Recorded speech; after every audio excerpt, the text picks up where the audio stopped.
মণ্ডপে উর্মিলা বড়দের সঙ্গে দেখা হবে। কি আনন্দ আমার! এই আনন্দের উচ্ছ্বাসে আমি ধরে রাখতে পারছি না রঘুনাথ। আমার মনে আজ আনন্দের তরঙ্গ হয়ে চলেছে। বারবার থেকে থেকে মনে পড়ছে সেই অতীতের কথা।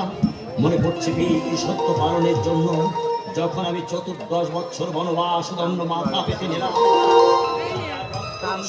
আমার সঙ্গে বনবাসে আসবার জন্য প্রস্তুত হলে পিতা দশরথ হা রাম হা লক্ষণ হা বধূমাতা বলতে বলতে শোকের সেরাঘাত বুকে নিয়ে প্রাণ হারাবেন।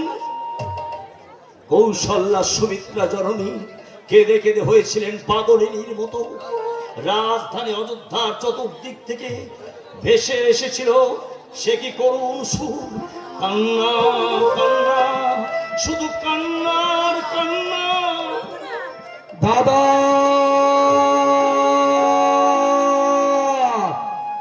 দেবী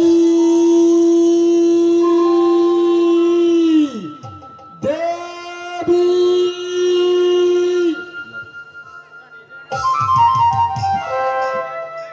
দেবী, তুমি এসেছো? দেবী ফল এনেছো, কিন্তু আসতে এত দেরি হলো কেন? দেবী, আজ কি দুর্ভাগ্য আমার! সারা বন তন্ন করে যখন আমি একটা ফলের সন্ধান করতে পারছিলাম না, শেষে ব্যর্থ হয়ে আমি যখন কুটিরের উদ্দেশ্য রওনা দিলাম, ঠিক তখন দেখতে পেলাম আমাদের কুটিরের পাশে একটি গাছে 3টি ফল বোধহয় আমাদেরই অপেক্ষায় ছিল। তাই আজ আমার আসতে দেরি হয়ে গেল। দেবী, দাদা এই নাও, দাদা এই নাও। লক্ষণ, পরিশ্রান্ত তুমি যাও, কিছুক্ষণ বিশ্রাম নিয়ে তুমি স্নান করে এসো।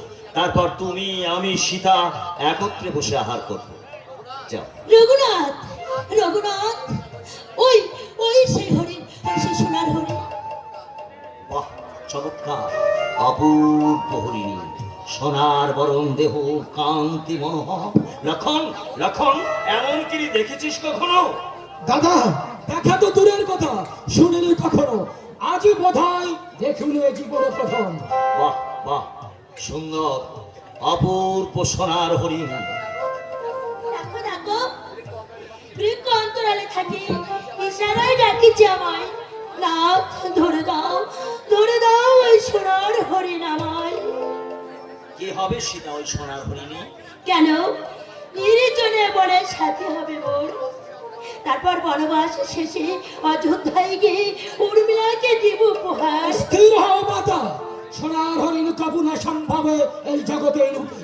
সুনিশ্চয় কোন মায়াবী রাক্ষস নৈবা কিংবা কোন নেশাচার ফিরিতেছে স্বর্ণ মৃগ রূপ ধারণ করি এই পঞ্চবটি বন। সত্যের লক্ষণ, আমারও তাই হয় অনুমান। নয় স্বর্ণ মৃগ কেমন এসে ফেরে বন হতে বনান্তরে। সীতা, মন থেকে মুছে ফেলো স্বর্ণ মৃগ আস। থাক থাক, বুঝিয়াছি আমি, জীব দেবে না তো ধরে, তাই রাক্ষসের মায়া বলে ভোলাইছ মরে। একান্তই চাও তুমি সোনার হরিণ? আমি চাই। ওই ওই ওই আবার দেখা যাচ্ছে রঘুনাথ, ওই যে দূরে পালাচ্ছে। মাতা, রাখো মোর অনুরোধ। এই পৃথিবীতে যা কেউ কোনোদিন দেখে নাই, এই পৃথিবীতে যা কোনোদিন হয়নি, আর এই পৃথিবীর বুকে যা কোনোদিন হবে না, সেটা সম্ভব লাগিয়া আজ কেন তুমি এত হয়ে চুতলা? মাতা, ভুলে যাও স্বর্ণ মৃগ রূপ কথা। কোনোদিনই কোনো কিছু চাহি নাই আমি। জীবনে প্রথমবার চাহিলাম আমি তোমাদেরই কাছে, তাই ভাগ্য হিরায় আমি অপূর্ণ রইল মোর আশা। অভিমান ত্যাজ সীতা, আশা তো অবশ্যই করিব পূরণ। দাদা, কোন সংশয় করিও না ভাই, সত্য যদি হয় সে বনের হরিণ, নিশ্চয়ই ধরিব তার সীতার অভিলাষ করিতে পূরণ। আর যদি হয় নিশাচার কিংবা কোন মায়াবী রাক্ষস, ছিন্ন করি তার মায়াজাল, এই দণ্ডে শাস্তি দিব। আদেশ রহিল মোর, যতক্ষণ স্বর্ণ মৃগলয়ে নাহি আসি ফিরে, ততক্ষণ এই কুটির তেজিয়া তুমি যেও না অন্য খাও। ওই দেখো ভাই, তীর বেগে হরিণী ছুটছে, আর আমার রঘুনাথ তার পিছে পিছে ছুটছে। ওই ওই তো তীরে যোজনা করছে, দেখো দেখো ভাই, ওই তো বনের ভিতরে চলে গেল। এ কি চোখটা নাচছে কেন? কি হলো? আর দেখা যাচ্ছে না। লক্ষণ, লক্ষণ, ছুটে আয় ভাই, রাক্ষসের মায় আমি বিপদে পড়েছি ভাই। ছুটে যাও ভাই, ছুটে যাও, আমার রঘুনাথে বিপদে পড়ে তোমাকে ডাকছি, যাও যাও।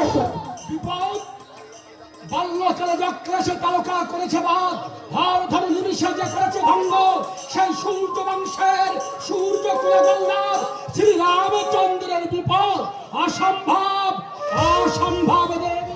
কোথায় সীতা,